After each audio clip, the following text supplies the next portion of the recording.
Ladies and gentlemen, welcome to Friday Night Duels here on the ACC Network. Live from Charlottesville, Virginia. You have your Virginia Cavaliers against the NC State Wolfpack. Tons of great wrestling tonight. Christian, you see them shaking hands. What are you excited about? Well, we got a fierce Wolfpack team coming into here to Charlottesville to take on the UVA Cavaliers.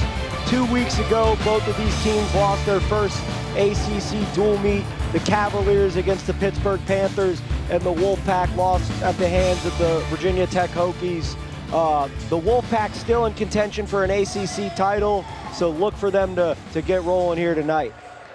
A couple of superstars to keep an eye on tonight. Trent Hidley, the returning NCAA finalist, ACC champion, loves that underhook, gets to the body. This is his highlights from last year, winning the ACC title, running through, keeping his feet moving, just like all those coaches preach at home, and then get in the bag, get in the bracket. And he wasn't the only one who had success last year at the ACC championships. Ed Scott, the freshman, came in here to Charlottesville and had himself a day, knocked off the returning NCAA champion from UNC, Austin O'Connor, and he's going to look to keep that momentum rolling here tonight against the Cavaliers. Tons of great matchups tonight, folks. On NC State side, Ryan Jack, Ed Scott, Matthew Singleton, Trent Hidley, Isaac Trumbull.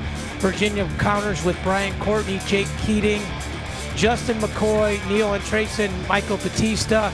Get your popcorn, get settled in. It's going to be a good night of wrestling. Matches everywhere. We'll be right back with the school tutor right after this. Alongside Christian Olenowski, I'm David Maricatani. The duel is starting tonight at 141 pounds. Ryan Jack from the Wolfpack, Brian Courtney from UVA. Christian, you know a lot about Courtney. What does Steve Garland have to say about him? Well, he's a veteran, right? He's a guy who stepped back into the lineup for the Cavaliers kind of mid-season. He was down in South Carolina teaching, so he's really just kind of getting his feet back underneath him. Went to an open last week, made the finals. We think we're going to see a little bit different pace from him tonight because he's wrestling a guy who's real stingy in Ryan Jack. Good sweep single here, climbs, escalates, gets to 2, riding time starting now. And one thing you see at the highest level of wrestling, right, the guys who win often, their finishes are quick and clean, right? And that's what Jack did a really good job there. He got to the leg and he got it up and got a nice trip. So back right in there again. On that lefty swing, and that's something different to defend if you're not used to that. Most people are, both right leg leads, so you're used to defending high crotch on that side. He's trying to cut double. Courtney's trying to stay in the crotch. You can put him to a hip, it'll be 2. I'll give you the comments from Coach Papalizio when we got a good break. Well, and I remember that year when Courtney was a sophomore or a junior in high school where he kind of burst onto the scene. He won like everything under the sun. This is the position he would be in very commonly, and he would win it often. And he would win a lot of big matches, so looked like they were out of bounds. Nice job, Jack, keeping his foot in bounds there. He's trying to cut across now, nice little hip heist. So Coach Papalizio said that Jack, obviously a round of 12 guy last year, the younger brother of Kevin, really used last year as a motivation. He had really worked hard this summer, improved both his mentality and his approach. They said his offseason was so good, the team elected him captain. He has a high attack rate, as we've seen here, and he also said he's really good on top. So Courtney's got to get his offense going. Christian, what is he got to get to his best? Tie, win the hand fight? What would you suggest here? Yeah, and Jack is doing a really good job of maintaining inside control. And as Courtney tried to snap out of that, Jack quick in on the legs. He'll go with the snap, right? Yeah, and one thing Jack's doing a really good job of is keeping his hands inside, so Courtney's unable to really generate a lot of offense. Courtney's got to win the hand fight, get his hands inside, and be able to set himself up for a high-level attack. So Courtney's managed to either stalemate or scramble out of it, but it's 3 shots to none. You know the stalling calls have got to be coming here eventually. I mean, because Jack's had 3 serious attacks, and Courtney's had none so far. And there's a sort of a good half shot. Good little attempt, but he wasn't able to get to an angle there. good head position by Jack, was able to block him off. And one thing I'm noticing, through this first period, Courtney's. Wow. Hold on here. Oh, he's going to get, boys. You mentioned the finishing clean and quick, and the first time he did it, now it's, ooh, he's got that reverse single leg. And he's probably going to be able to hang on here. Yeah, short time. But what I was saying, Courtney's kind of living in that outside tie, that over collar, and he's trying to snap and create like a push or a pull and pop type scenario.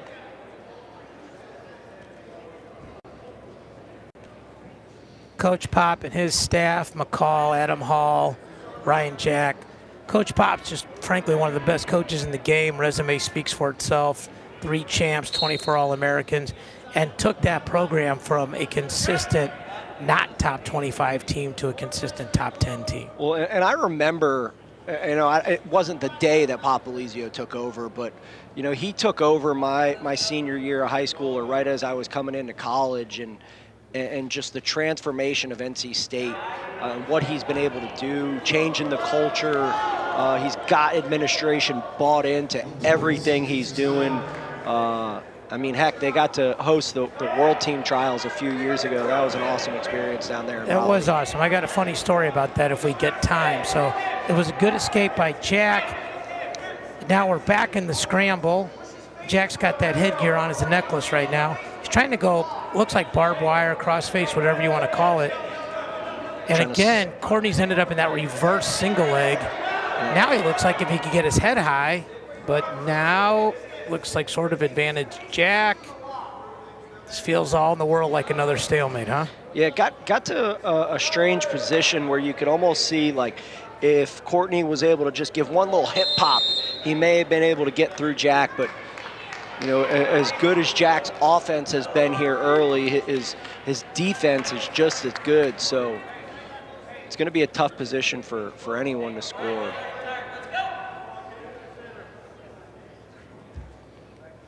So a little quick headgear check. So I will interrupt myself if something happens, but at those World Team Trials, I was there in a capacity with USA Wrestling. And I don't know if you remember this, Christian, but the power went out. Do you remember that? No. So the power goes out, and I'm standing next to Joe Russell from USA Wrestling. I said, Joe, what'd you do? And he looks at me dead in the eye. He goes, all I was trying to do was charge my phone, Mirikitani. I said, that's it. I'm dead. You win. like, just so quick with it. He's so smart. It's like, oh, well, they did it at the Super Bowl. We had to give it a shot. Yeah, exactly. Are you surprised at all? No stall calls yet? I think Courtney's done a good job of kind of controlling the center. If you notice, Jack is keeping his backside to the edge of the mat and getting kind of pushed to the edge before he's able to generate offense. So almost like in an MMA fight, ring control is giving you an opportunity to stay in the fight and stay on the judges' scorecards. He got the leg again and just look.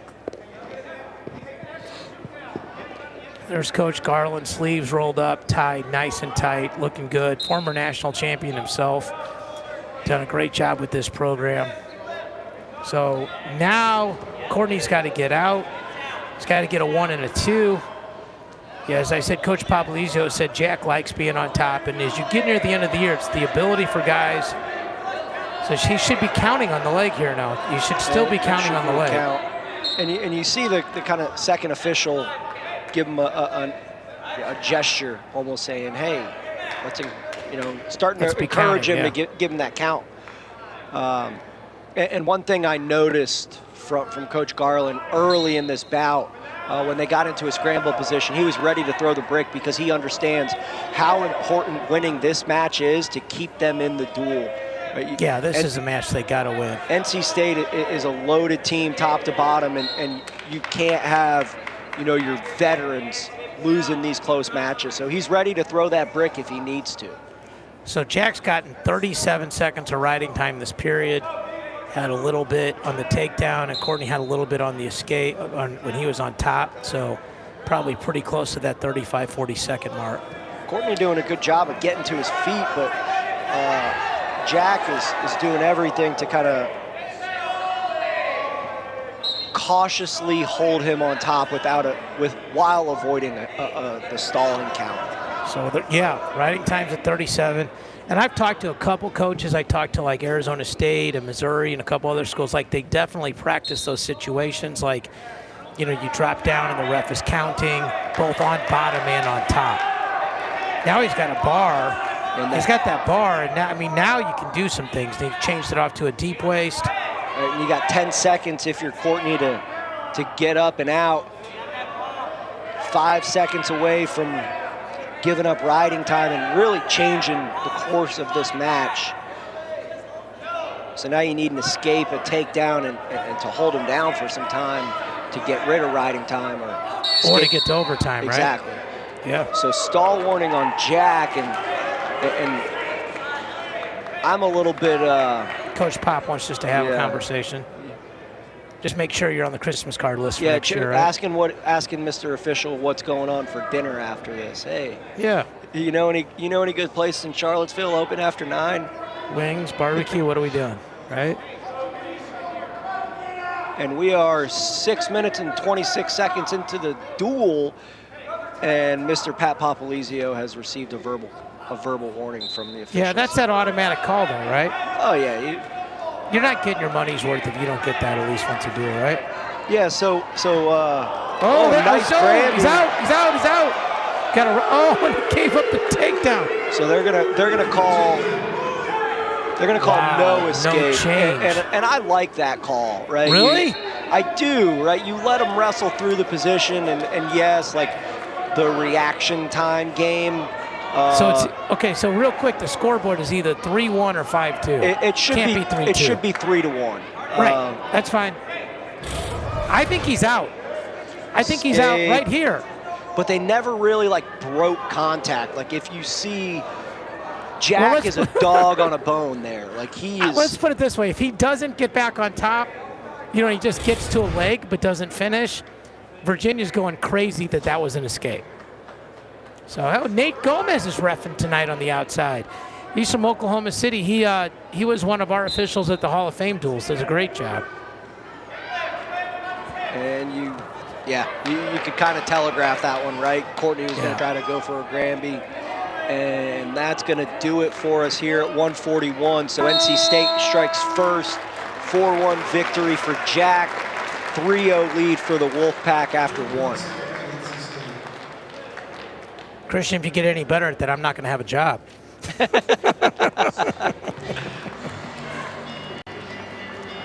So we're going to go up to 149.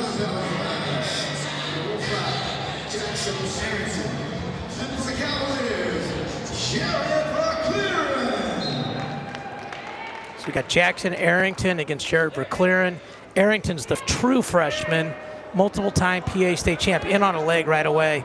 But this is where Verclaren likes to be, right, Christian? Yeah, he's funky here, but he's one of those guys he's hard to score on, and you got a true freshman versus a 6-year senior, so this is a matchup of age versus beauty, some would say.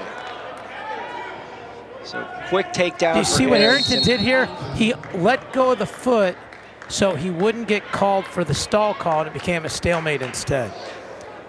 So Coach Popolizio said good style for college, great mental approach, has been improving every week, really is a good learner, especially from his losses, and he's been great at compartmentalizing and just keeping it moving. Verclaren's good. Loves those double overs, right? Got excited there. I thought we were going to see some frequent flyer miles there you go. rolling into town. And you just see, just 40 seconds into the bout, Arrington gets that first takedown. You could see a little bit of confidence coming into him, and he just picks up his hand fighting, picks up his foot motion. What I've seen so far from a match and a third, not even a third, is NC State it feels like they work a lot harder to get to the inside position. Virginia likes some offense from the overties and outside position. And the number of shots that NC State has taken has been a great deal more. And Virginia's done a pretty good job, like you said, of holding center, even though they're not shooting as much.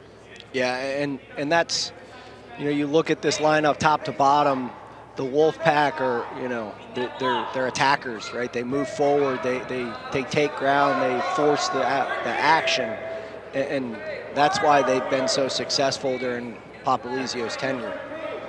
Arrington was about to get in that Kenny Monday Olympic gold position right there. That body lock from underneath and climb your way up. I wish I had arms long enough to do that. Me and you both. Nice sir. knee pull from Arrington, comes up, splits the middle into this waterfall position now. And then Vercleren drapes over the back, catches the near ankle. He really wants the far one, but Arrington scoots around, gets a 2-4-1 lead, a minute to go in the bout now.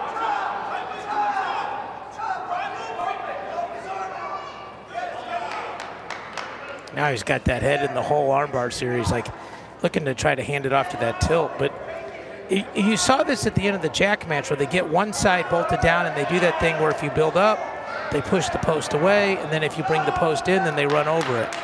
And you can tell, like they're look at deep way, same thing, right? Run over it, run over it.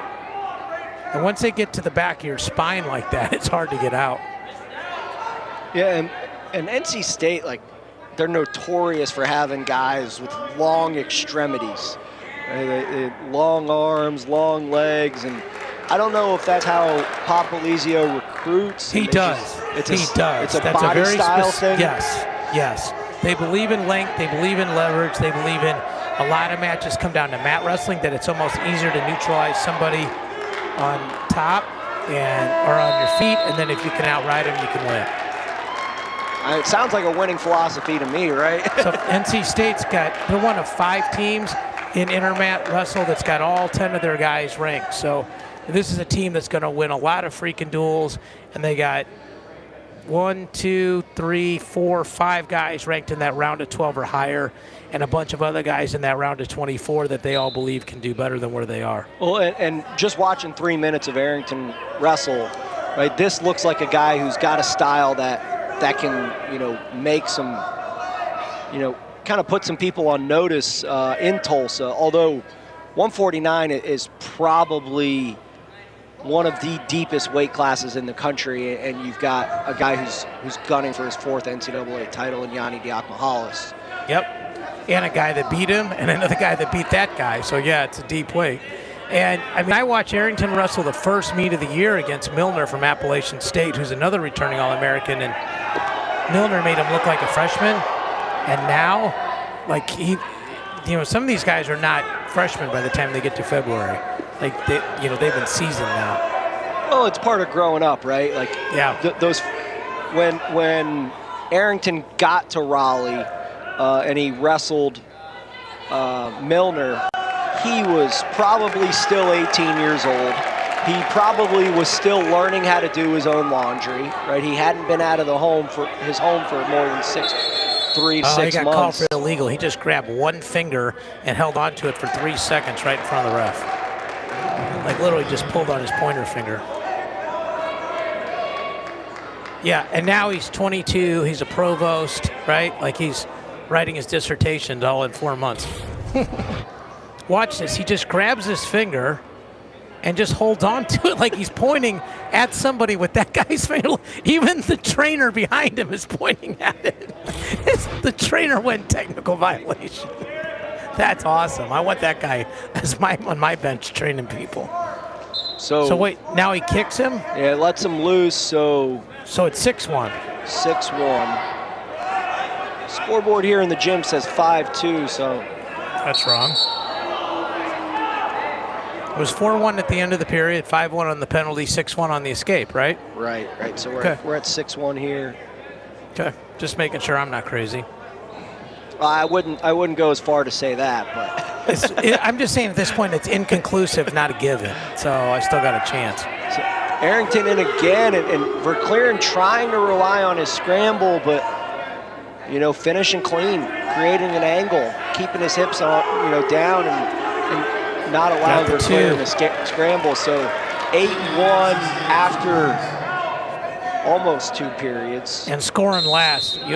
He's going to get a stalemate, so Vercleren's going to get a restart because that was a much better position for Arrington than for Vercleren. So So just under 12 seconds left here in the second.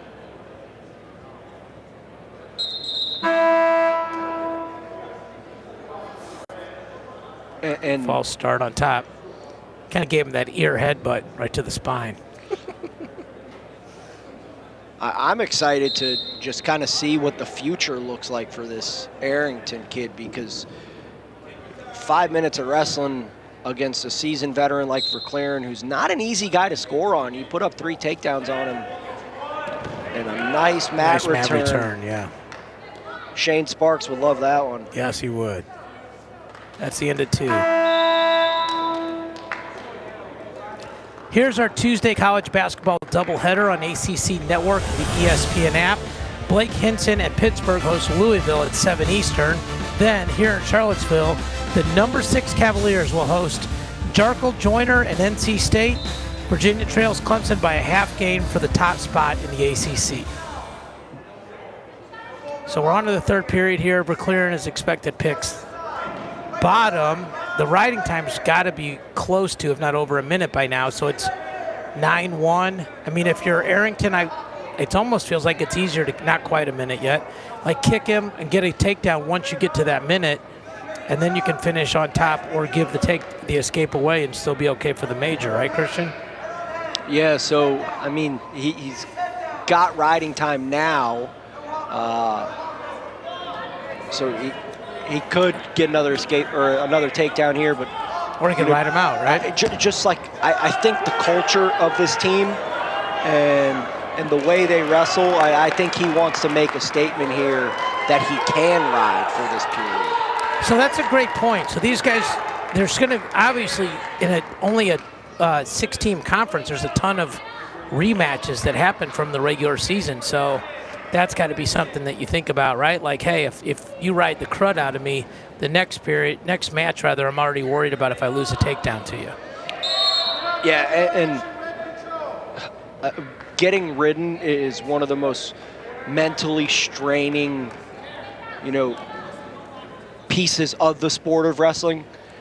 And when you get ridden out for 2 minutes, after you've already given up 8 points, what does that do to your psyche heading into the ACC championships? Not to mention, the next time they could wrestle would be in Arrington's home gym.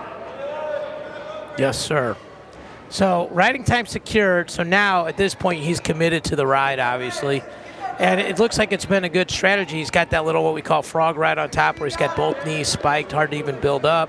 He's working for that tilt. So you can't say he's stalling. He's just doing it very deliberately so that, it's getting the tilt does him no good versus just staying on top. And that's a second stall for Verclaren.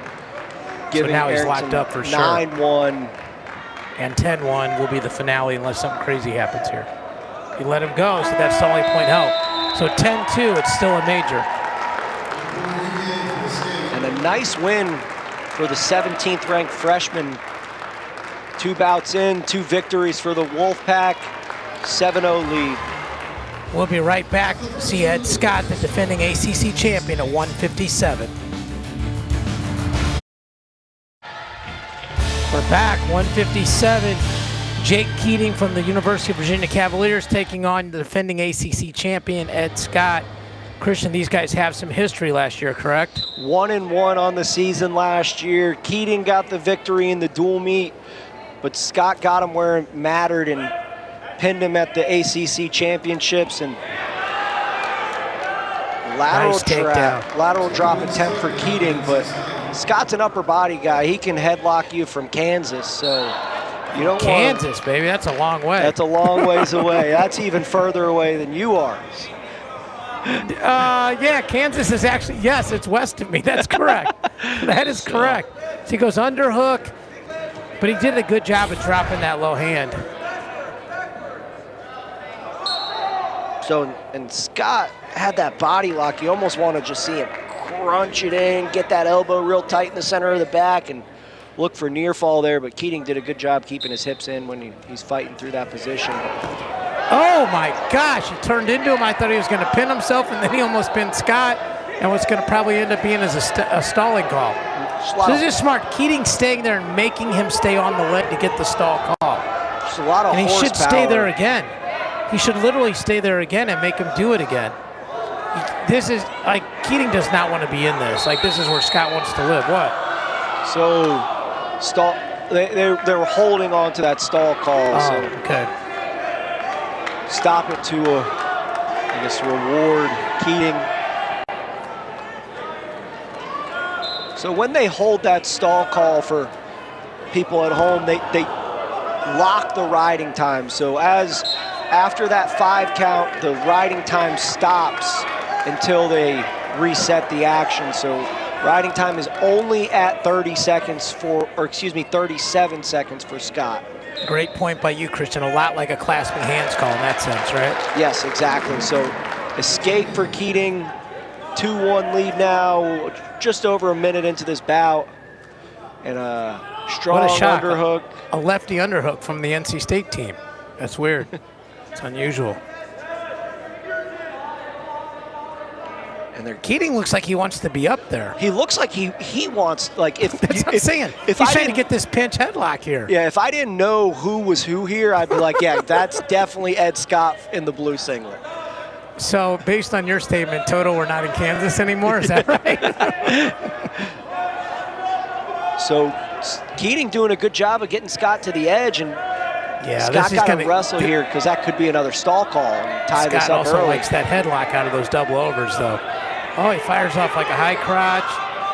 Lefty, changes double. They've been here all night, all these matches. Keating's got to curl his feet. Scott's got to step over that top leg. That's the battle. Keating wants to pass the shoulder. Danger.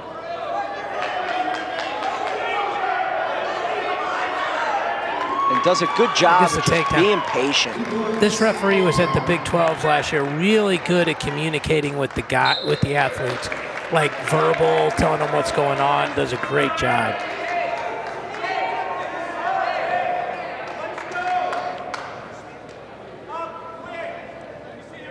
And one thing I can see just year over year, looks like Scott's not a freshman anymore. He looks like he's growing up a little bit. You could see a little bit more tone and definition to him. So yeah, he's getting jacked, getting Ryan jacked, getting Kevin jacked. I could see Scott filling into being a 65-pounder before it's all said and done. Yeah, I think I would agree with that. What, he got blood here? What's going on? Blood on the nose, and this is interesting because it used to be where you couldn't coach, and they just gave up on that. Now both sides get to coach. So, like,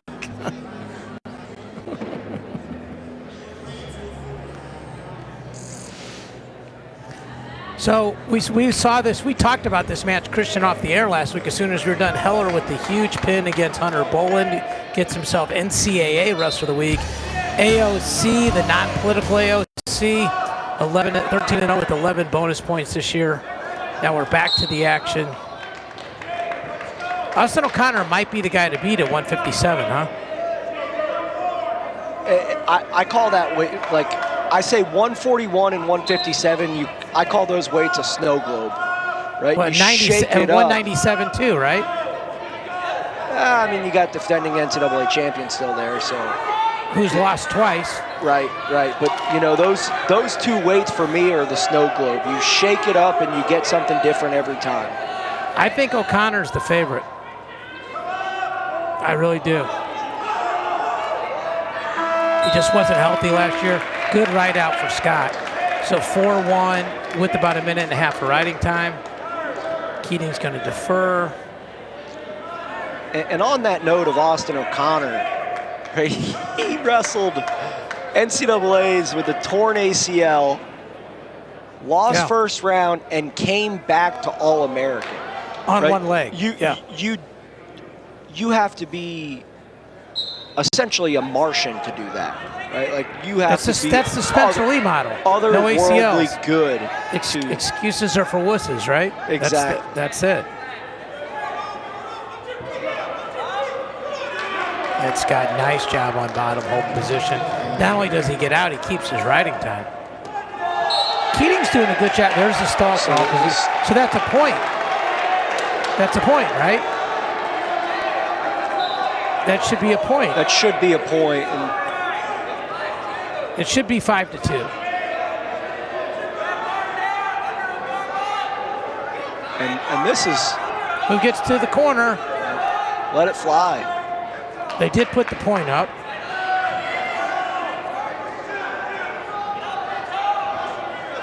The thing about Scott is he's dangerous because he can beat you up high, and he's still got pretty good leg attacks. So he's got nice transitions to those leg attacks, right? Right. So we still got a match here. 5-2, minute and 10 of riding time. Nicest shot for Keating, and that's just how you teach a re-attack. That was just perfect. He's bleeding. Ed Scott's bleeding. He tried to show him the bloody nose. Now he's just going to body lock him.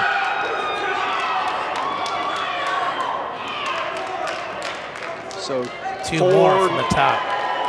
Called that 4. So 4 near fall, 11-2. Wow, that was the quick 1,000, 1, 2, 3, 4.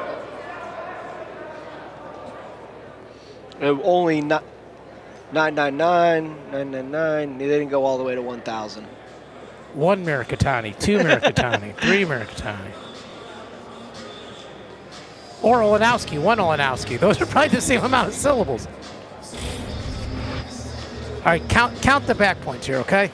1,001, 1,002, 1,003, 1,004. Okay. 5. Yeah. Yeah, that's good for him. Well done, sir. I feel like Adam Hall would coach you when you're getting out of bed in the morning, right? Let's go. Get that razor out. Let's get it. So that guy's fired up at all times. Got a good crew down there in Raleigh, and they've had some changes in their staff over the years, but not so much change in the execution of success. So, nice mat return and make it 2 for Ed Scott. So we'll head out of bounds with 26 left on the clock here in period number 2.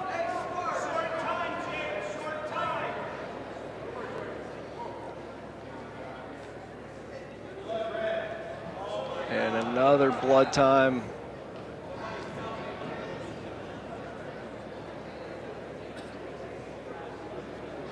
And this is, a little bit frustrating for both of the athletes.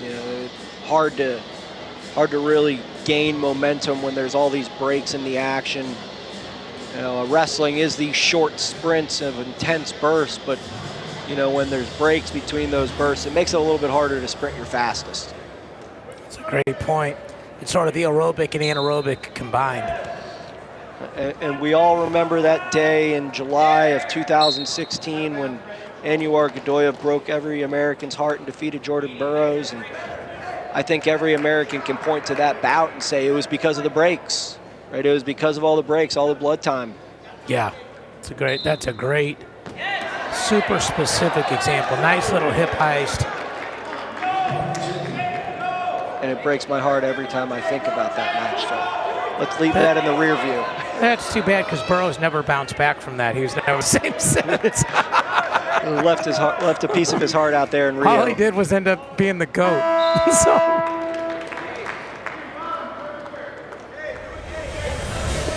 Here's Thursday night's women's basketball doubleheader. Olivia Miles leads the number 9 Irish against Pittsburgh at 6 Eastern. Then Diamond Jackson and number 15 NC State take on Jewel Spear and Wake Forest. Should be another great night of women's hoops on ACCN and the ESPN app.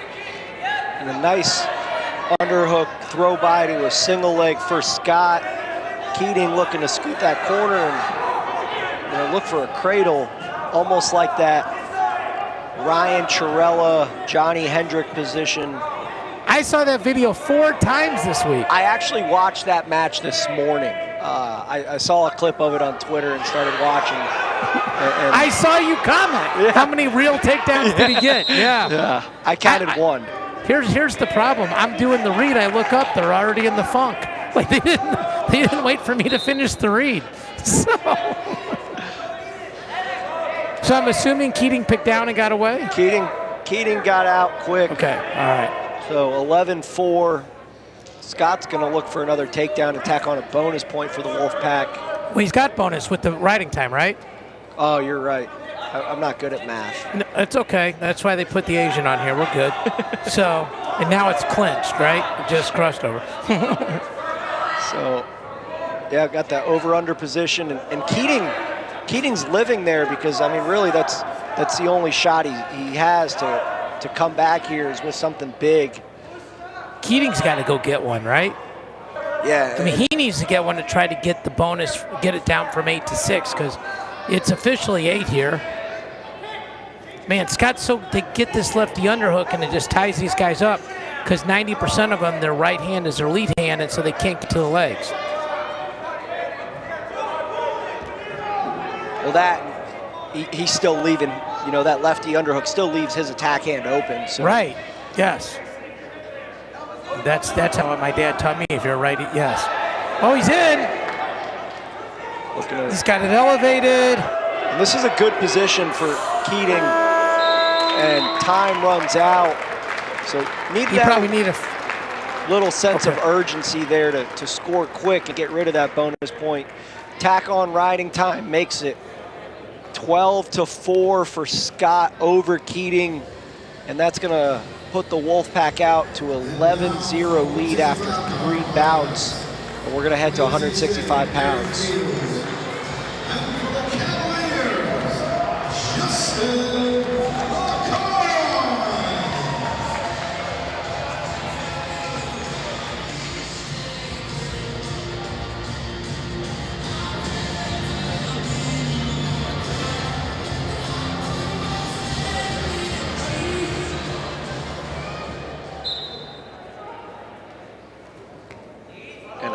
Quick shot. Boy, NC State has come off the whistle in almost all these matches first.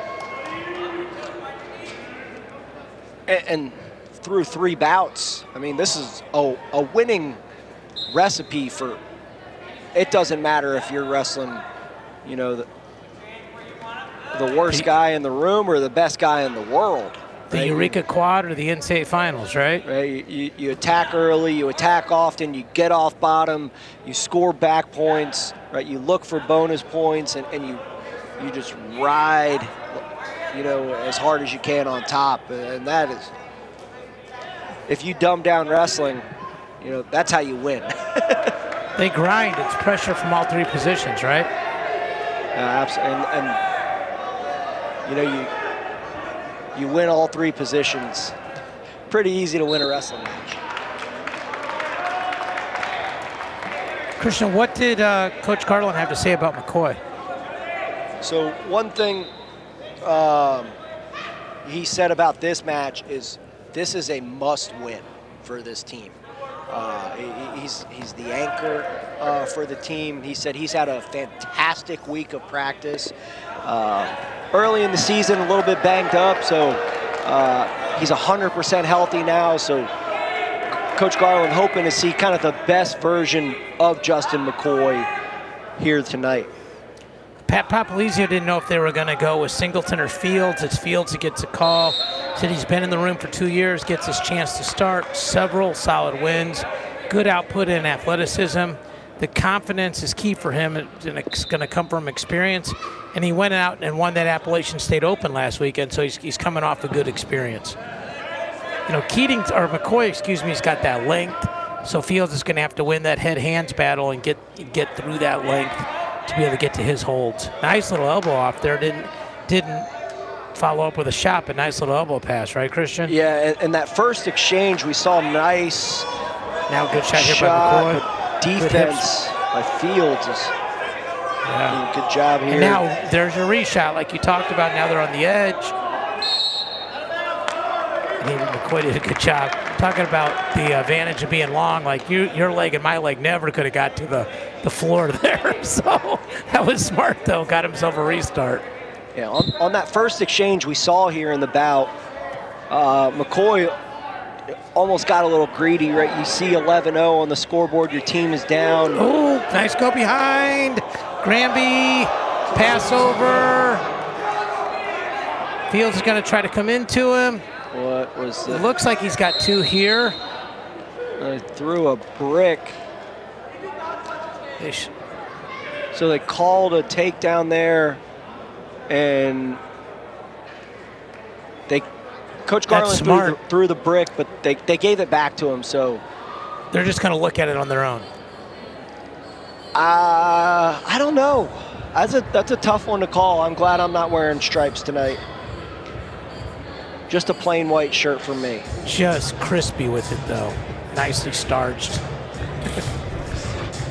So here we go. That's 2. Yeah, the hands are on the mat, right? That was 2. I mean, from the very first frame we saw, rear standing position, 2 hands on the mat, 3 so here's points a of perfect contact. angle. Okay, so here, boom, right there, too, before the whole scramble started. Now you can argue here, there's no takedown. I don't know. That to me looks like 2 also, but and if we're kind of going the NFL route, I would say there's no clear evidence that shows that there's not a takedown, and the officials disagree with me. So I guess they had disputable evidence to say there was no takedown. Wow. So really first break of the duel for the Cavaliers.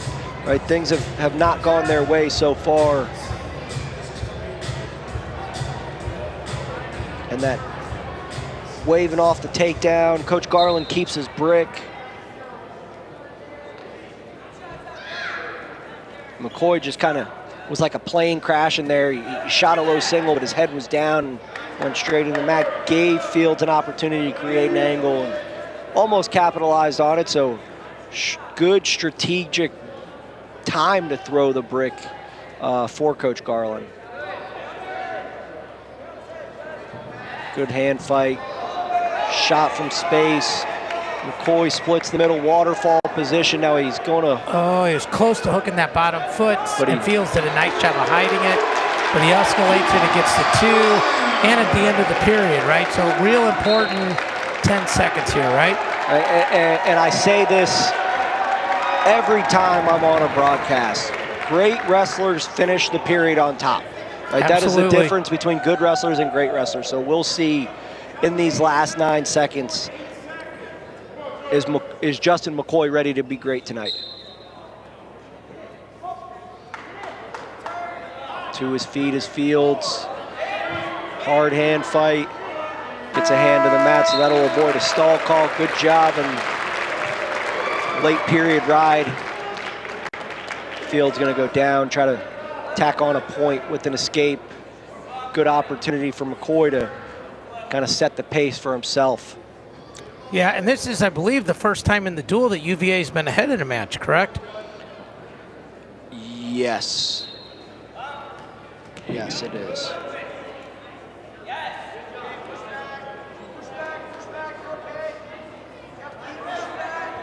You're just gonna, that's that same thing, pushing that post forward or sucking it in, running over it, getting on your toes, driving. You're gonna try to at least get that riding time up, maybe get a turn, but he's got that arm. He's gonna try to cinch it. Fields is gonna try to get big back here. And good job just getting a fresh start for Fields. And he's kind of close to the edge. You knew that a lot of effort really wasn't going to give you a great rate of return so close to the edge. So gets a fresh start. 45 seconds of riding time for McCoy. 1:28 left in the period. Gets to his feet again, does Fields. Pulls him into his hips. That should be a count, but they go out of bounds.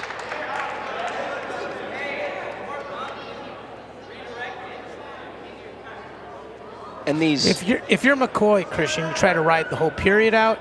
You try to get to like a minute 20 of riding time so you can get out. What's your game plan here and why? So for me, I ride the whole period, right? And why I do that, right? Number one, you essentially secure riding time. I'm sorry. Pulls him into a crap or a claw ride. Scrap ride, yeah. Scrap ride, suck back.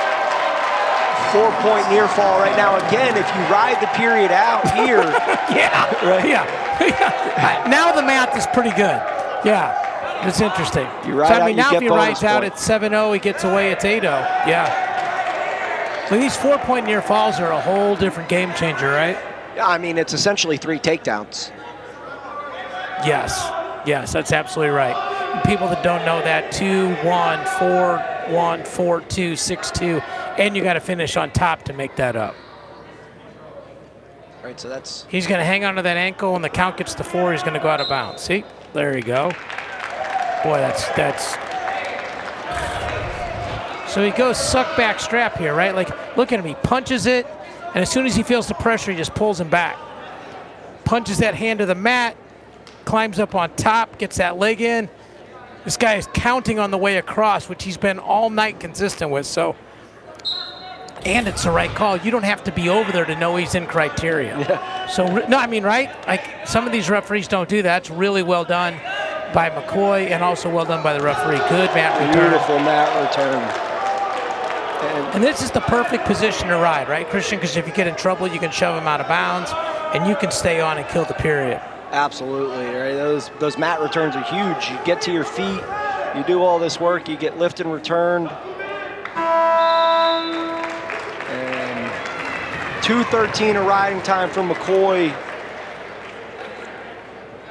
Gonna pick down. And you wonder, do the Wolfpack encourage Fields to ride here, look for a turn? Because, you know, through these first 3 matches, they have looked great on top. Nice sit out, changeover. To his feet is McCoy. There we go, escape. 7-0. Nice little club there for Fields. So within reason, it's basically 8-0. I'm assuming if you're coaching McCoy, it's like stay on your offense, right? Yeah, absolutely, right. And not there only he is. Not only for right the match, the score, but for your team. I think that a sense of morale, right? You set the pace, you create the action, and build some momentum for your team. Yeah, absolutely. And that's a big part of it, right? It's like, hey, you know, your job when you know this, I don't know if this sounds arrogant, but when you know you're better than the other person is to win by the biggest margin possible, right? Yeah, absolutely, right? You assert your dominance, you try to be, you know, you try to make a statement, especially in your home gym. Well, again, the other thing too is, like you said, there's 2 pieces of this again, right? Like maybe they wrestle each other again, and you know that's a possibility. But the other thing is giving your team momentum, and theoretically, I mean, it's going to be hard for UVA to win. Frankly, I always talk about you got to win 5 matches to win a duel, unless you're bonusing the hell out of people. Nice Here's another shot. good shot by Fields. Yeah, he's really still battling good misdirection. too. Turns that right hip in and creates a lot of pressure on the shoulder. Yeah, good stalemate by McCoy there. But shout out to Fields for firing off a shot, right? Yeah, I mean, he's got 30 seconds left to erase this bonus point. And you know the way this team wrestles, he's gonna be attacking for the last 20 seconds and trying to erase that. Shuck to a shot attempt. Nothing doing there. Coach Garland's over there's wrestling the match. I like that. No lack of energy for Coach Garland. So doing a little square dancing right there on the edge, and we're going to go out of bounds with 4 seconds to go. Wisely evades, does McCoy. So an 8-0 victory, tack on a bonus point victory for the Cavaliers. And the bonus points came from those back points, Christian. This is a beautiful sequence. This is something you can teach your guys. Go strap right, suck them back, put them in your lap, climb on top. We'll be right back with 174 when we come back.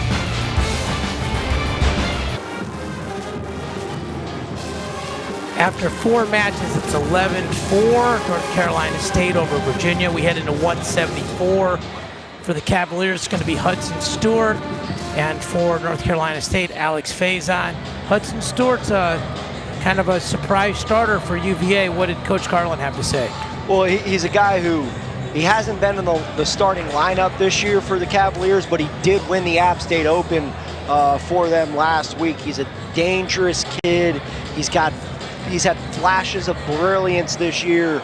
So, you know, this is a guy that not a lot of people know about, but people in Charlottesville know the potential that he has. I mean, he comes from a wrestling family, grew up wrestling with his brother Zeb, great family, so he's got wrestling in his blood.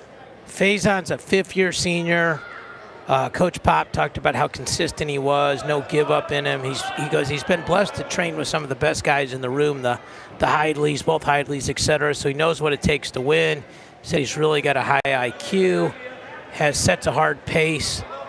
It's interesting, he says the first year as a starter, so, you know, does that help him or hurt him, right? Like in general, it might hurt him, but in the same time, he's not like a freshman who's a starter. He's got a lot of experience. The guys know him. So this should be an interesting match. I mean, Faison just cracked the rankings. You know, Stewart's a guy that isn't in the rankings, but if you're UVA, this feels like a match you could win. Good shot here by Faison. Stewart's trying to get the knee below the foot, which makes it a lot harder to finish. Doing a good job limp arm, dive out, hop back over.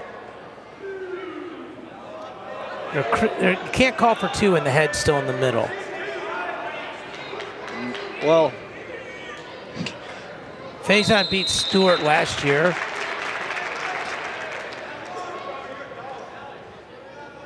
So, you know, if you're Stewart and you haven't started, that's almost good. Like, get in a good hard scramble, don't get scored on, like sort of that slap to the face, wake up, now you're ready to go. Yeah, so inside ties, wrist fighting here on the left side for Stewart. Christian, I'm excited to see when the allocations come out and how many the ACC get, right? Oh, and every year it's like a new record for them, right? The conference continues to improve, and I think Virginia Tech and NC State both have guys, or all 10 guys ranked. You know, UNC is having a fantastic year. Pitt is just really, really coming on here. Yeah, Pitt, I mean, Pitt's kind of sneaky good. I was surprised they beat VTech in a duel because they feel like they're a better tournament team. But, you know, we had them like a week ago, 2 weeks ago, and they're good. You know, like they're a very good tournament team.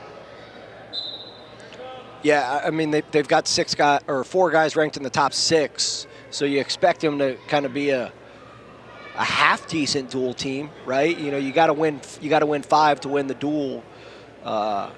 And you're expected to win at 4 of them. Those give you good odds. But when you go to the NCAA tournament, 4 guys getting on the podium, that gets you a lot of points and maybe even a team trophy. Another stalemate here. We're down to the last 30 in the period.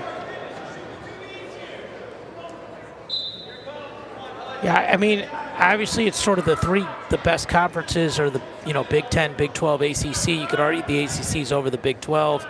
They probably don't have just as much depth because they have half the teams, but their top end is as good as them, I would say, at most weight classes, you know, with the AOCs, with the Mackays, with the, you know, all the different guys, you know, like you mentioned, Virginia Tech, NC State, UVA's got a few stars.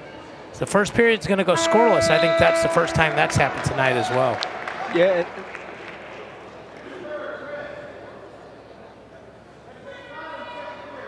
Faison's going to go down first. So Cole Matthews and Ryan Jack are both going to be in the tournament at 141. AOC Ed Scott at 157. And Trent Hidley, who we're going to see up here next, is ranked 3rd. And he's been ranked as high as 2nd. He lost to Parker Keckheisen in the collegiate duels. So he's somebody, a big point scorer expected for NC State. I think they believe he can make the finals. He's beaten Keckheisen in the past. That feels like a pretty even match. Nice lift and return for Stewart, but then Faison's up and out, right? Yeah, right. And one thing, I was reading up on Stewart. He's lived overseas and spent his summer overseas. I believe some time in Kazakhstan. So for him, that gives him a unique feel, right? He's felt positions that many people really will never experience in their life. So, it kind of gives him a leg up on the wrestling IQ. Yeah, for sure. So there's not been a ton of action on their feet. Stewart's doing a good job of controlling center, though, like you mentioned, some of these other matches. And he's backing him to the edge. So if he could shoot him out here, that could be a stalling. So, but at the same time, you got to let him work in. So, and you also don't want to take that shot just for the sake of the stall call and get go behind, and then that's your worst case scenario. Well, the irony of the NC State wearing red, right? Almost like a matador. You try to shoot at them, and they rip the flag up, and what do you know? Before you can open your eyes, they're behind you. There was a stall call there, by the way, against NC State. So nice shot, shelves it up on the outside. Stewart looking to play the edge. This is not how you want to defend this, man. He wasn't. Yeah. So 2-1 counts, I think. Yeah. So close to giving up near fall there, but nothing for. He needs to get out this period, though, for him to have a manageable situation, because then it's only 3-1. What are they doing here? So they're looking for near fall. And it looked like he was kind of in like a crunch position. He was curled up. I don't know. So all right, so let's do this count.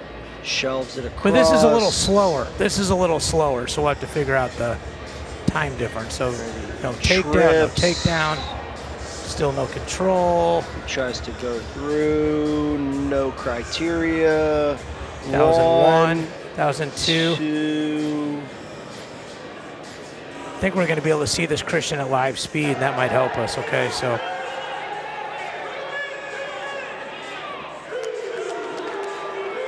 One, two. I could see. I think he got in and out of it in 2, but that's how close it is. You and I feel like are both pretty smart about wrestling, and one of us is going to be wrong. So I'll tell you what, though, it's a game changer. If it goes from 3-0 to 5-0, it's a huge difference. Yeah, absolutely. Especially with only 18 seconds left in the second period, Stewart could get out here, make things interesting if he does it again in the third period. No near fall. No so near now fall. If they can make it 3-1, he's in the match. 3-0 is a huge difference. So really important for both guys here to make it happen.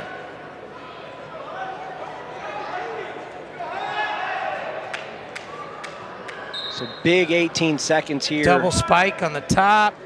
Stewart to his feet. Good motion back for down. Stewart. Looks like he's trying to get to a sit. Tripod pod. Good weight forward on Faison. Oh, shrugs. He gets out. No. Oh. Wow. He turned and faced, but he didn't create space. So makes things a little bit more interesting here because you need an escape and a takedown to force overtime.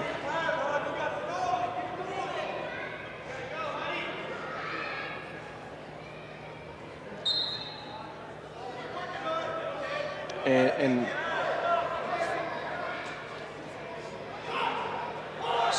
Stewart, like I said, comes from a wrestling family. His father, I believe, was a Division II national champion back in his day. 3 brothers, actually 4 brothers, I apologize. Zeb wrestled at VMI, Eli wrestled at Ohio Valley, Luke wrestled at Campbell, Reed wrestled at Presbyterian College. So, you know, a wrestling family, and just one of the nicest, most genuine, knowledgeable groups of people you could be around. So if you have the opportunity to interact with anyone in the Stewart family, consider yourself, you know, a blessed person. You and me talk about this off the air, the difference between a 1-point and a 2-point takedown. And, you know, when you get a takedown at the end of the period and get that right out, that's a 2-point takedown versus, obviously, all takedowns are scored as 2, but if you get that escape, it's only a 1-point difference. Now, Stewart's got to get a takedown and a right out to win, or to tie, rather, just to even have an opportunity. Oh, nice slide by there. Nice little slide by here. Use that pressure against him. Stewart's hand on the mat, too, yeah. So 5-1 now, and if he rides, he could get a riding time point if he finishes this period on top.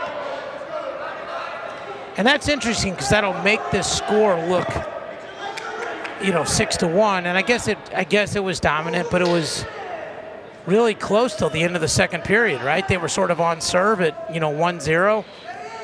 And then he just won the heck out of the last half of the second and the third period. Right, you know, those big moments of finishing the period on top, getting that last second takedown, you know, 20 seconds left in the period. And that'll do it. So 6-1 is going to be the score for Faison. So it'll be 14-4 North Carolina State after 5 matches. Alex Faison, the junior, wins the decision 6-1. We're going to come right back after this takedown to see Trent Hidley, one of the big stars from NC State. 184, right back for this.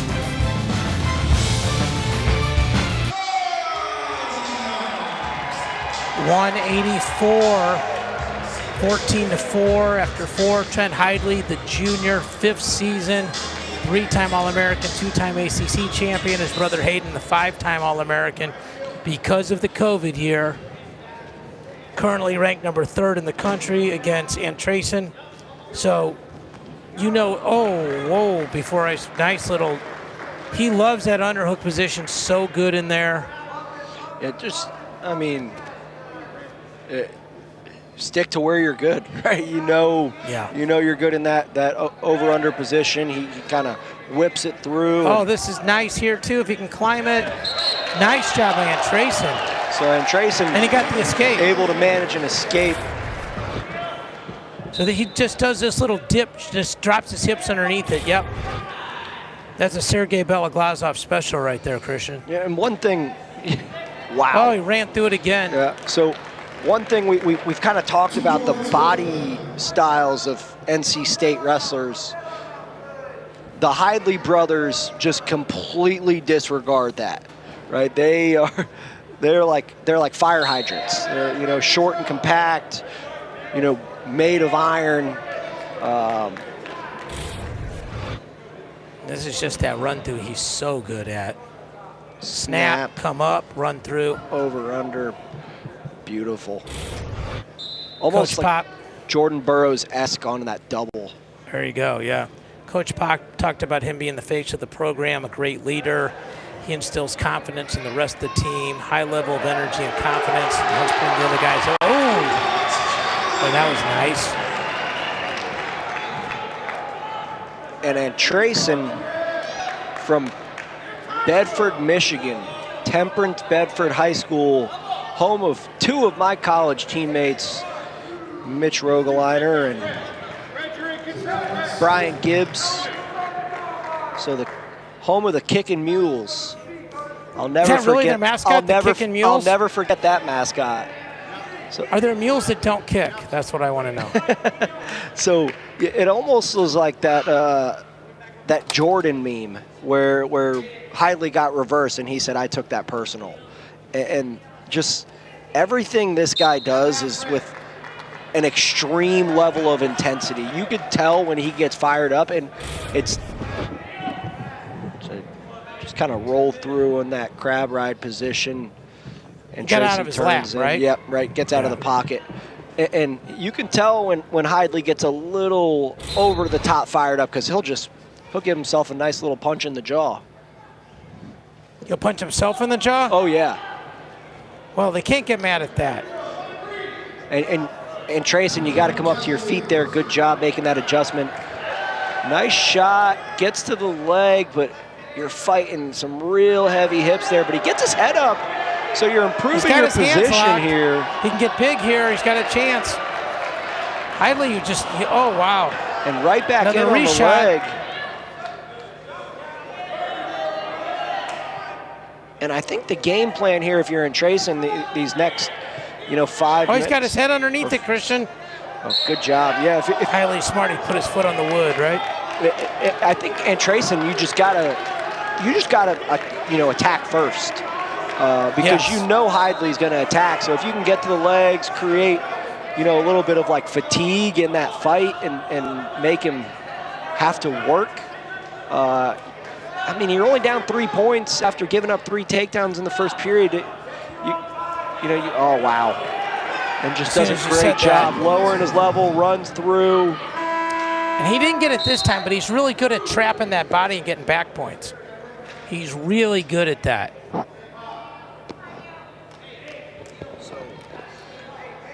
And Trayson, transfer from UPenn, all Ivy honors, 19-5 on the season. One of our ranked matchups today. He's ranked number 17. Hidley ranked 3rd. He's returning NCAA finalist, losing to Aaron Brooks last year in a close one. So escape for Hidley, 10-4 now, and we've talked about it so much, but finishing the period on top, the difference that escape makes, right? A 6-point lead now instead of a 4-point lead after that escape. So arm drag to a double leg, and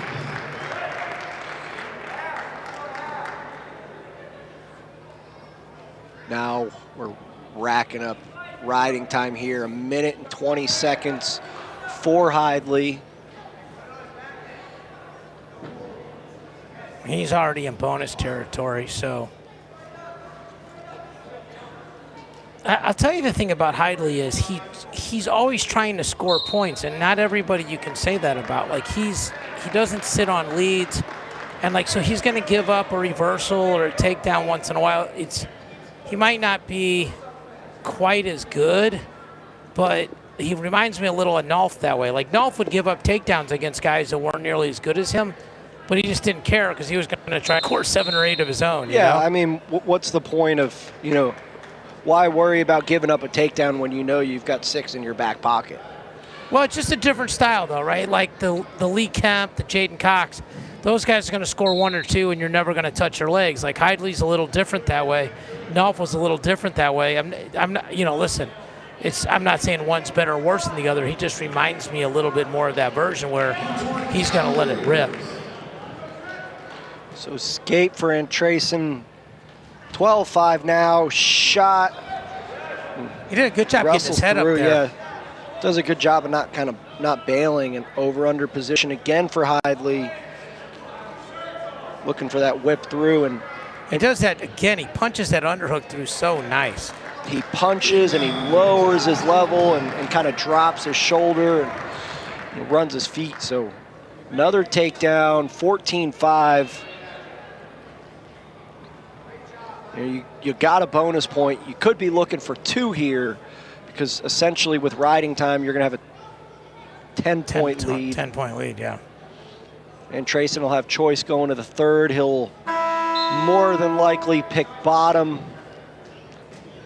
You're going to have to get back points in here, I believe. Like, that's a lot of 2s for 1s, right? Yeah, but it's not. I wouldn't be shocked the way he's been. I'm not saying he can't get him. Right, the way he's been running his feet. That's a long way to go, right? But he can get that body lock, like you said, to that knee tap and just trap the arm and get 2 and 2, or obviously 2 and 4. That changes the game. And the other thing about Trayson is he's still going hard too. Like, he's not just trying to just give up a major. He's still trying to win and score. Yeah, so, does it benefit Hidley or hurt Trayson, or hurt him? With Hidley's style. So. I think if it was a really close dual meet, you might try to lock it down. But, And Trayson's trying to figure out what he can do if they wrestle again, right? Yeah, absolutely. Because those first few minutes is like, there's like flashes of brilliance. Yeah. Right? Like, oh, he can hang with this guy. But 7 minutes of that pace and that horsepower is unforgiving. Yeah. And again, like, he just doesn't mind. Like, I mean, look at him, first one back. Yeah, hustles to the center. Great job. Taking ground, going forward. And sometimes when you go forward all the time, you walk into stuff, but he just doesn't care. Like, he's going to get, see, there it is, to trap the arm. What are we talking about? Didn't get it that time, but you feel like it's coming, right? Yeah, and Coach Hall is telling him, hey, you know, let him go, pick it up, cut him free. And so it's 9 now, I'm sorry, it's 12 now, right? Yeah, we're at 12, so 18-7 riding time. 19-7, 19-8. He needs 2 and 2. 18-8. He needs a 2 to backs.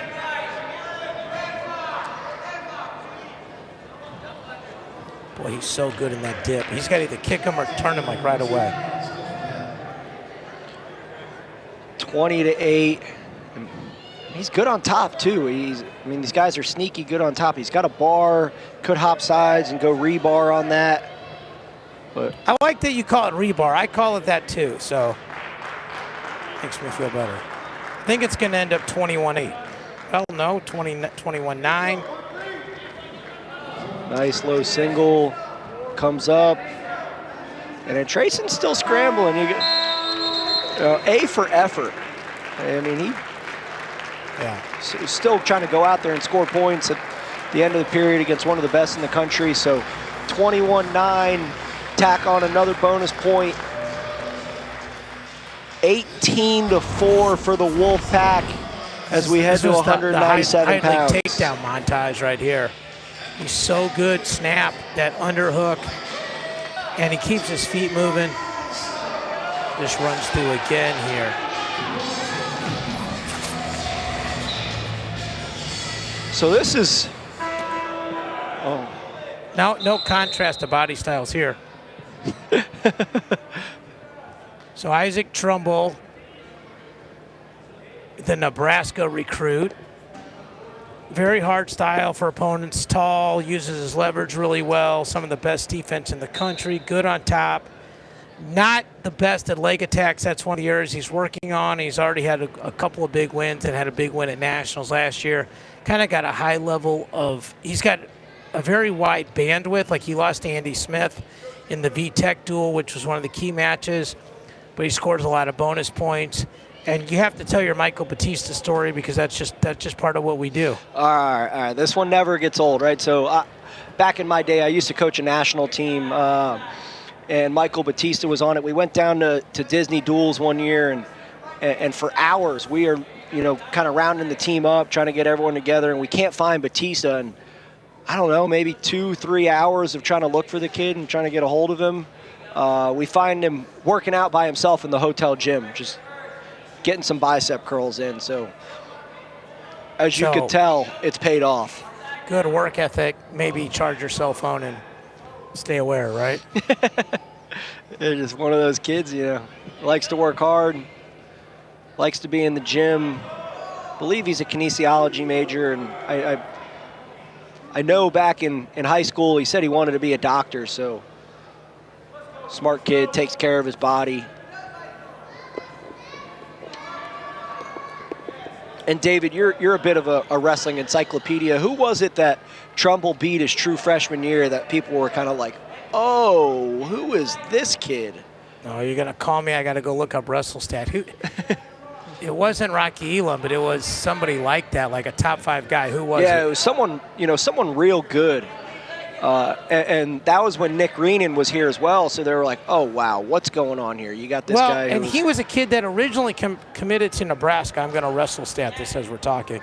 But, yeah, he was originally a commit to Nebraska and just, they just stayed on him and they just kept recruiting, until he goes, right? Well, and that's been, kind of the secret to the success for NC State is they have notoriously had fantastic recruiting classes. They are, known to be some of the best recruiters in the country.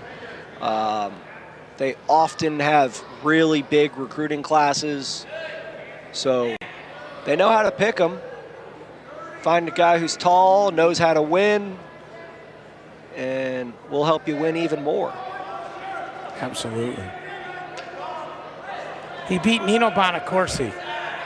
Nino, that's who it was. He beat Nino Bonacorsi on January 22nd of the 21-22 season, 6-1. Was that it? I think so. What about the season before that? I am efforting as we speak. He beat Rocky Elam. I was right.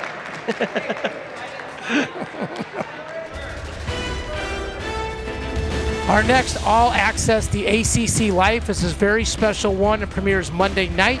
You'll take an emotional journey with ACC student athletes and administrators from all 15 ACC institutions who traveled to Montgomery and Selma, Alabama to experience and learn more about the civil rights movement, highlighted by a march across the Edmund Pettus Bridge.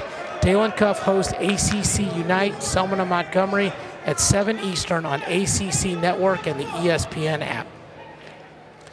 I don't know why I'm questioning myself. You gave me the encyclopedia comment and it was Rocky Elam. So 9 seconds of riding time for Batista, but a quick escape for Trumbull. And to me, personally, like knowing these two guys and their styles, I want to see Batista get a takedown in this period to avoid having to pick bottom, because Trumbull is good on top. He gets legs in, he turns guys, and he pins them. So, ladies and gentlemen, if you're watching at home, that's how good of a commentator partner Christian Olenowski is. I'm doing the read, and he's keeping track of the riding time for me so I can be semi-educated when I come back. That's high level, Christian. I appreciate that. Oh, anytime. That is very high level. I can't let that slide by without giving you your flowers, man. Solid. We'll be back here tomorrow together. That's right. So underhook on the left for Trumbull, kind of in the hand fight here. And one thing both of these guys do is they get to like a tight grip tie, and they use their head like a battering ram and just, use it to create They got leverage. different goals, though, right? Like Batista's trying to get to a hook and a high crotch generally, and Trumbull's trying to get you to double unders and make you feel short and get you on your tiptoes, right? Yeah, absolutely, right. And so real quick, I want to interrupt you because where does Batista pick this next period? He's gonna pick bottom, but I believe he should. Oh no, Garland says go neutral, and I agree with that. He did what you agree with, right? Right? You scout your opponent, right? Yeah. You know this guy, who he is, what he's capable of, and I mean, really, neither guy has had any sort of opportunity per se in the first 5 minutes. So Batista got to, use what he's good at here. He's got an amazing gas tank. Can go long distances, and he gets better as the match goes on, as we saw a couple weeks ago where he got that late third period takedown against Bonacorsi. Nice shot, but the leverage of Trumbull, and look at that kind of body lock position, steps over. He's going to try to switch his hands. Yep, you can see that coming. He's got to get ready to Granby roll here. Good takedown by Trumbull. Yeah, good job. And he almost telegraphed that shot. He knew it was coming. Uses his hips, creates an angle. And you practice those drills, right? You're up by a point. Guys got to come after you. Just good head hands defense. And then if they're lucky enough, they get past that. They got some tough hips to fight.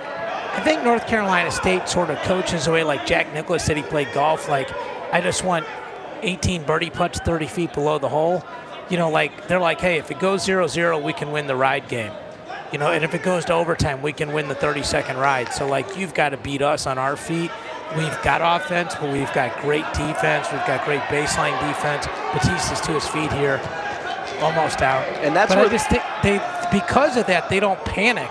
And when you don't panic, you don't get tired. And when you don't get tired, there's the escape. So takedown would tie it, but he's got to go quick. And he takes a peek at the clock and realizes, riding time's not locked up. I could still I can still do this. Oh! Shot by Batista, looking to He can knock him to his finish. hip. It could be 2. Trumbull's doing a nice job. Hits a corner, gets a hip heist, and he's out. And that's that, you know, the leverage, the length, the ability to scramble. 3-1 victory. This was basically a one-move win match here, Christian. Trumbull with the nice go behind. We'll be right back with the big boys, 285 when we come back.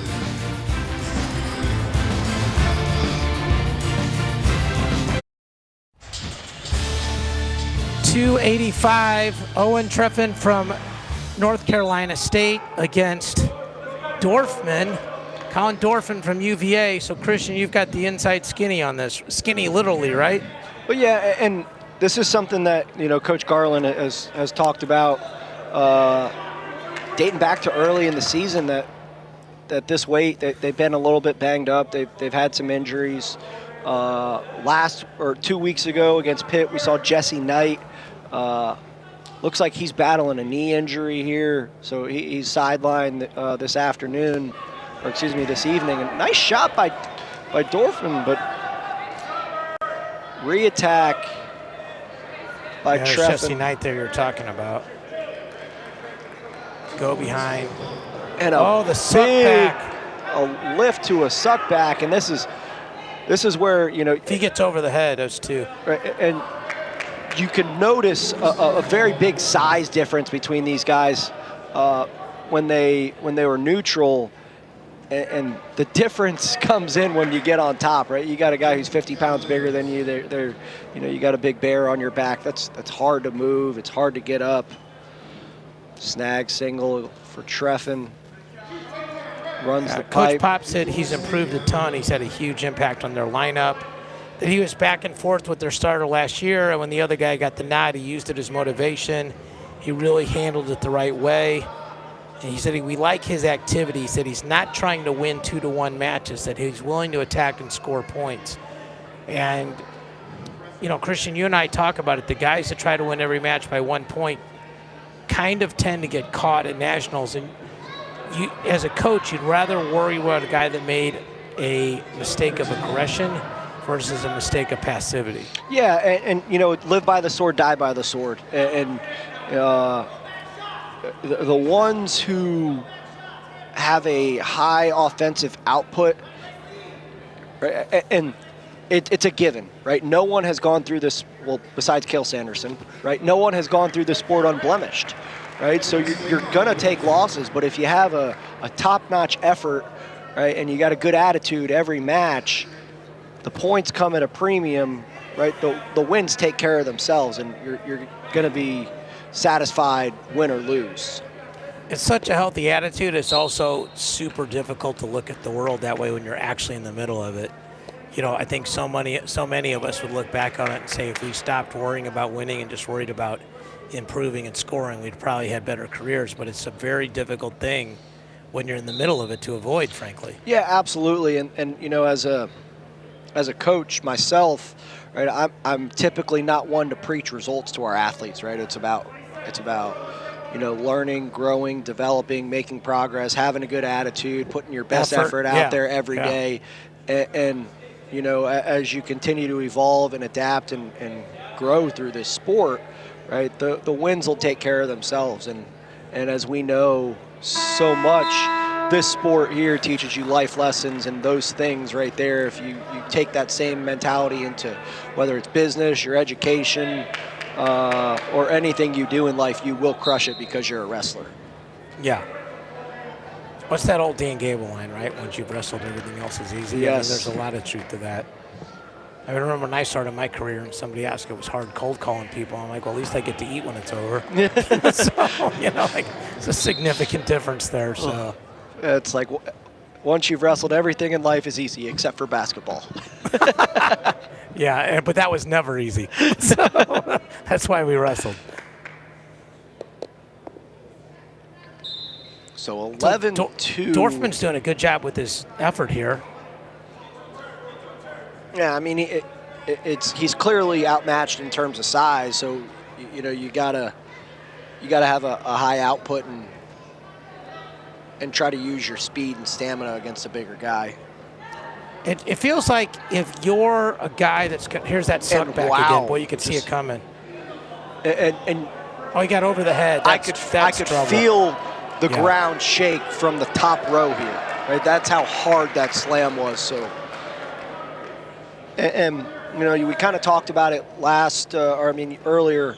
But Treffin had a real tough roster battle with Tyree Houghton last year. Houghton got the nod, and typically when you see things like that, you know, it's kind of twofold, right? You got the guys either evolve and become this great beast, or they level up or sort of fall off, right? Yes, exactly, and yeah. 17-2 is the final. 45 seconds left in the second period. 5 more team points for North Carolina State, and we go from 285 back to 125.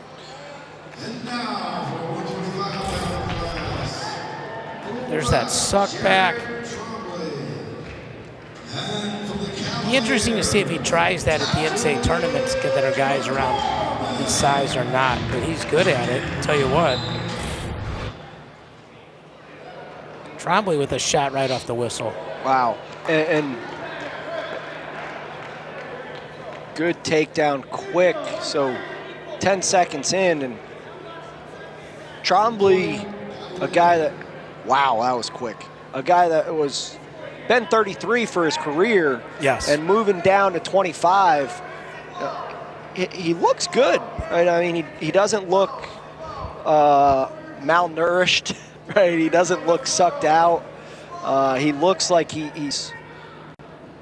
looks like he's managed to make the adjustment by the eye test.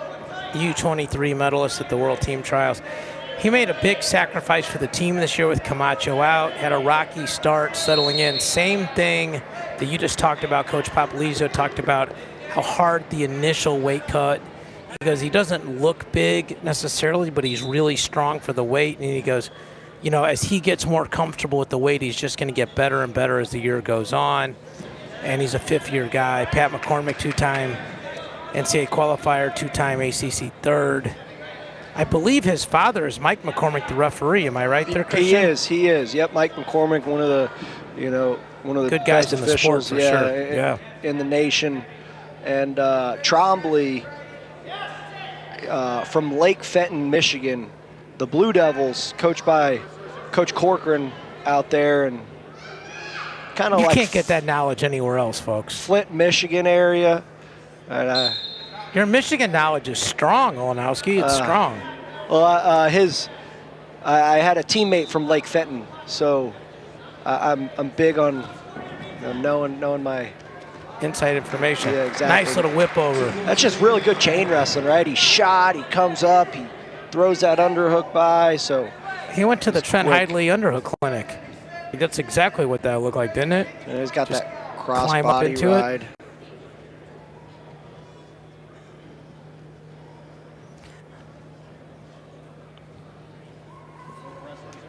And one thing, you know, Coach Garland has said about McCormick, he's a multiple-time NCAA qualifier. He's had a tough year so far. He's been third at the ACC twice. You've seen flashes of brilliance come back from him this year, and Coach Garland has said specifically himself he has felt the improvements that they have been working on in the room this week. So he's a fifth-year guy. He's in a really, really tough MBA program. So, he's crushing in the classroom. And Coach Garland said, I think a lot of people forget how difficult it is to go to school and be a student here at the University of Virginia. Stalemate, 12 seconds left. I'm going to ask you this question and wait for your answer at the end of the period. How much do you think it helped Trombley that they started at 49 tonight? But I will hang up and listen in a minute. I'll come back to you. But I think that might be something to discuss there. Nice jump start there.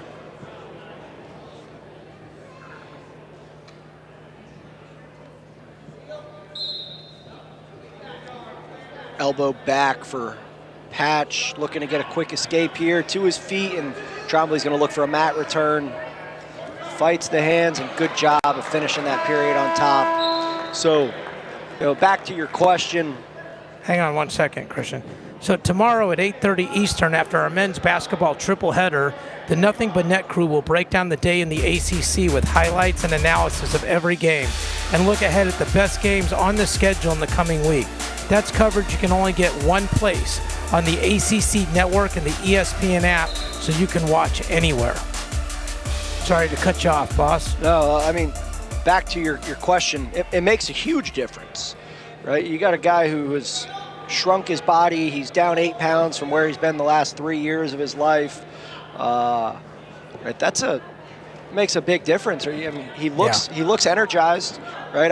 I said it doesn't look like the cut is affecting him, but if we would have had this specific bout an hour and 45 minutes ago, I may be saying something different. Right. Well, this is interesting here. He went the other direction with it. Wow. So now that NC State, the duel is clinched, by the way, okay? So it's very interesting. NC State has lost the duel, and Virginia Tech has lost the duel, but Pitt has not lost a duel. But if NC State were to beat Pitt, it would be a 3-way tie. So I guess, and I don't want to put you on the spot, because I don't know the answer. Are they just all conference champions, or is there a criteria? Assuming they're all like 5-1 in the conference. I say they're going to do the good old Friday Night Lights thing, like the Odessa Permian Panthers, where they do the triple coin flip, and whoever gets who's the odd man out wins the trophy. No, is it margin of victory? I'm not certain. So it's interesting though, right? Yeah, because NC State actually matches up pretty well with Pitt.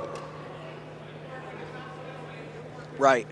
So I mean, if NC State won that duel, it wouldn't be a shock. I'm not saying like they're favored, but it feels like a pretty even duel if you go through and sort of do the math on it. So, just something interesting to think about. That's that's one of the things that Coach Pop said.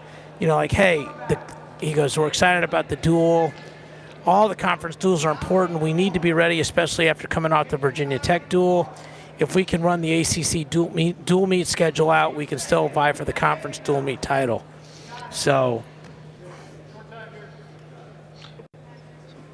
Trombley doing a good job riding crossbody. Going to get a second period ride out, take 3.5 minutes. Riding time is clinched with 2 minutes to go. So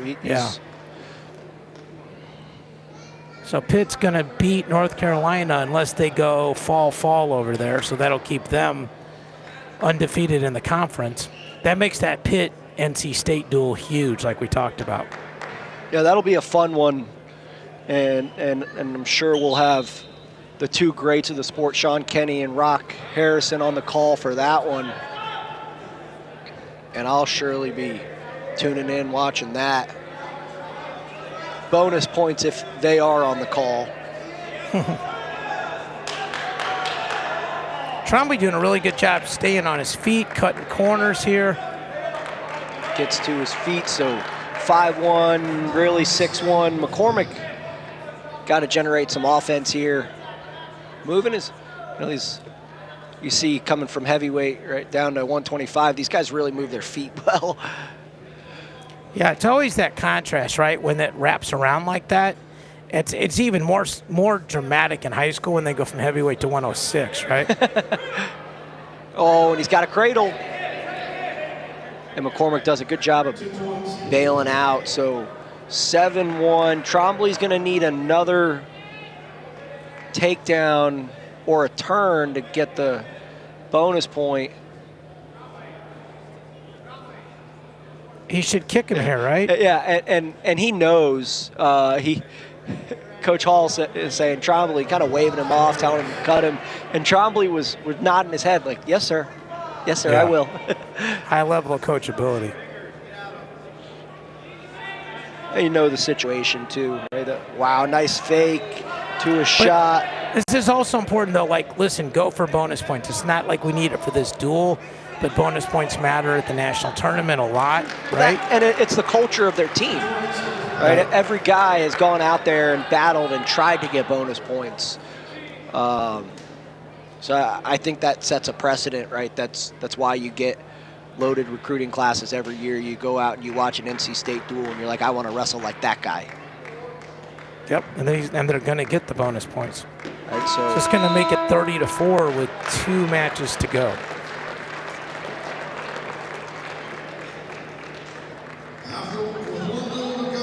One match. We start at 41. You're right. So Trombley just showing off those foot sweep skills. We'll be right back with the last match of the night right after this.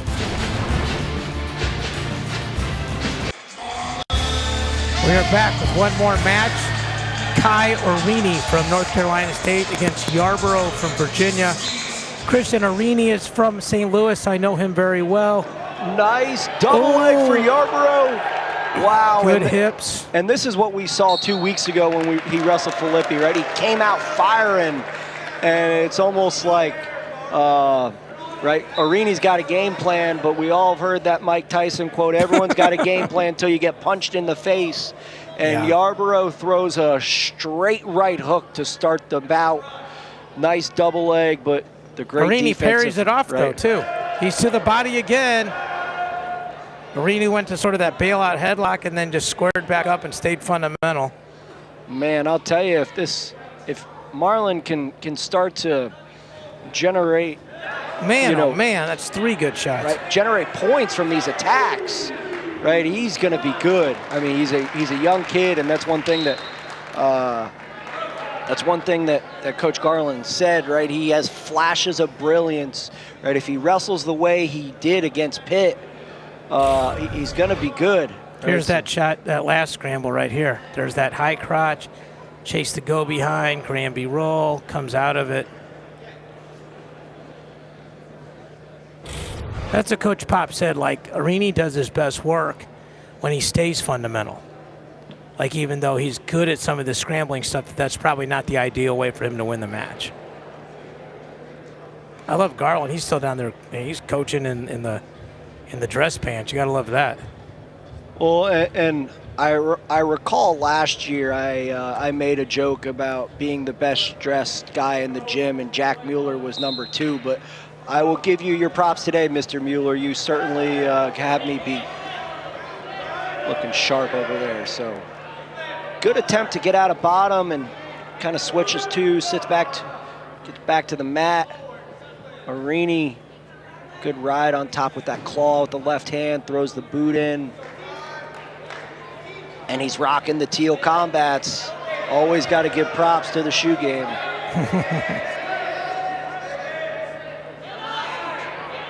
So he's looking to shake, kind of hip He's grabbing his own leg to keep himself up in the saddle, which is smart. Try to plant his heel and walk over that to keep himself high in the saddle. Crispy. Sharp dress fan with his UVA tie. Yeah. You see the tie? The UVA, that is nice. It just pops out just perfectly over the vest. Just enough. That's subtle and clutch right there. Jack Mueller, great guy, NCAA finalist for the Cavaliers. You know, set the world on fire as a freshman. Got a cradle, Christian. Yarborough's long, so he's got that leverage here, and it's hard to kind of turn guys who are longer than you with that cradle, because you got to bump them, but they've got the leverage with those long limbs. And Orini he got his arm through it. He got through it anyway. Made me eat my words. So we're in like a wheelbarrow position here. Did they give near fall or no? Yes. They gave 2. Okay, and then the escape. So 4-1 for Yarborough, and if he gets the legs and just keeps his feet running, this kid could be special, right? But he's getting to the legs, and you watch his feet just stop. Yeah, and it also feels like he's so used to being so explosive, like he's not grabbing at the joints, like cutting corners, and that should come with time, don't you think? Oh, absolutely, right? You're gonna see, and he's young, right? He's a freshman. He's going to continue to develop and kind of, I don't want to say it's a bad tendency, right? He's shooting double legs and hitting knee dips, and I mean his offensive output is a 10 out of 10 right now. Yes. I mean, he's just got to work on conversions, but his aggressiveness is super good, right?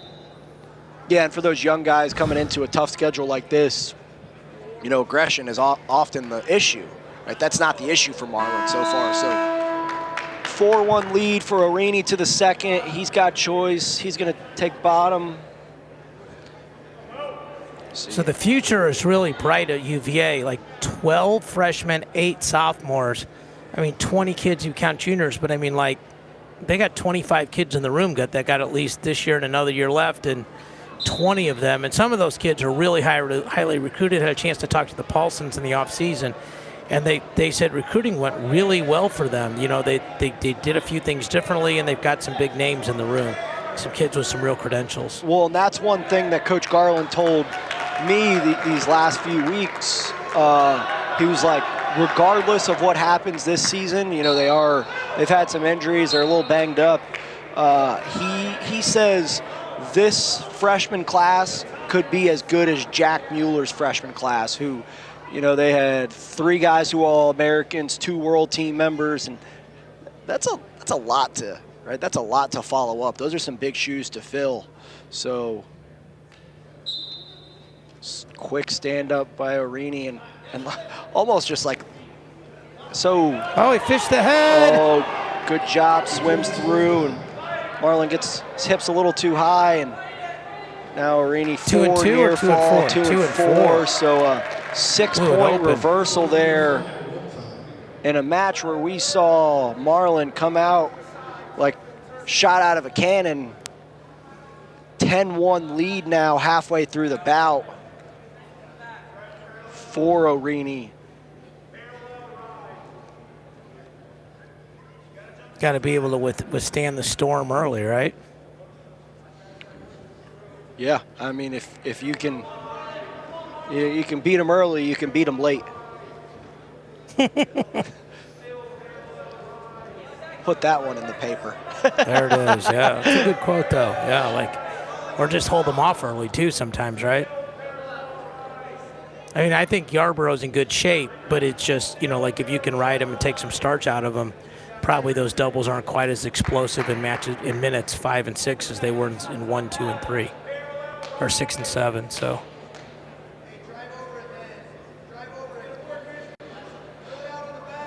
He's riding parallel, but Yarbrough's actually the one getting hit.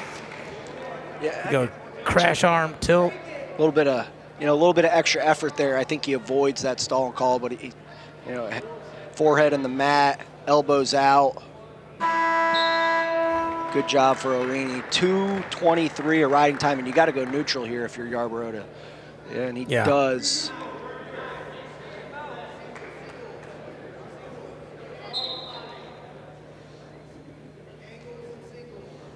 Good footwork by Arini. Wow. Quick go behind. Looking suck back. Man, he and Trefen have been working on that suck back together. The development of Arini over the years, right? I mean, just remember watching him at the NCAA tournament when he was a freshman. Oh, tilt, cheap tilt. And that's one thing the staff of NC State just does so well, right? That yeah, you get good recruits, but they continue to get better as they come in, right? I mean, I heard some people often say iron sharpens iron, but it's for these guys, it's like steel sharpens steel. There you go. We got a contact lens issue here.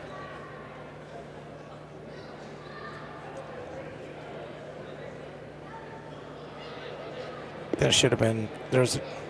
I think that was more like a YOLO brick, right? They gave him the backs, but they're challenging anyways because you can't take it home with you. They're challenging that it was a 4-point near fall and the match should be over. Ah, I see. They have to be because they already gave him 2. Right. I think they didn't believe he gave the near fall, so he. Well, if they know he gave 2, they could take the brick back, right? Yeah, but I mean, you can't take it home, right? You might as well say, let's see if we can get 4 out of it. Let's see, here it goes.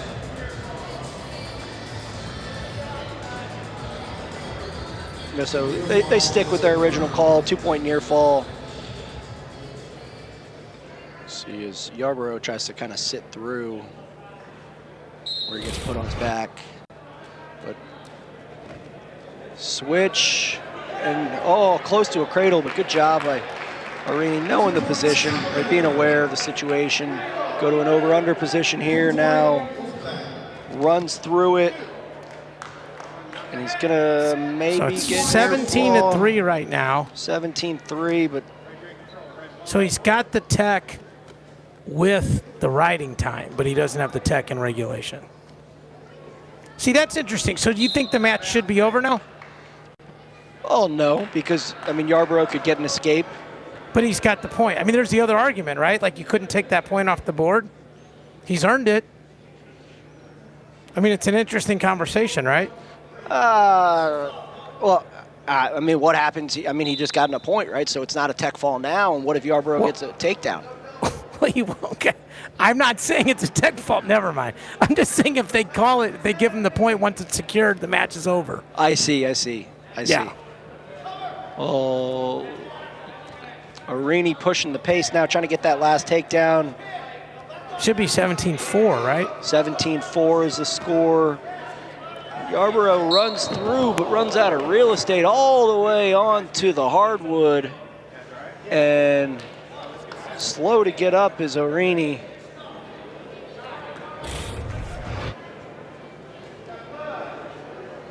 Rotates him in, lowers his level. Got at the knee joint. That was really good. And a little bit of blood time here. A little bit of cleanup. So I think Arini is going to push hard here. Now the tech is the tech, right? Like, because it'd be 15 on the board. Yeah. 19-4 with a takedown. It's like blackjack. He had a soft 15 before. Right? He had like an ace-4. So does it count, but kind of counts.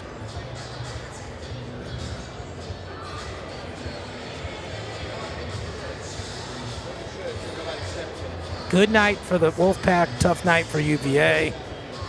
And UVA bounces back tomorrow, right, Christian? Yep, they'll have another duel here tomorrow at 1 p.m. against, not so far away school with the American Eagles. New staff there, Coach Borelli, Joey Dance. Excited to see Joey Dance tomorrow. He will certainly be in a nice suit. I would like to see Joey Dance versus Jack Mueller. If the duel is tied, they've got to wrestle to see who wins the duel. They could fashion walk for it. So they do their little moves on the catwalk.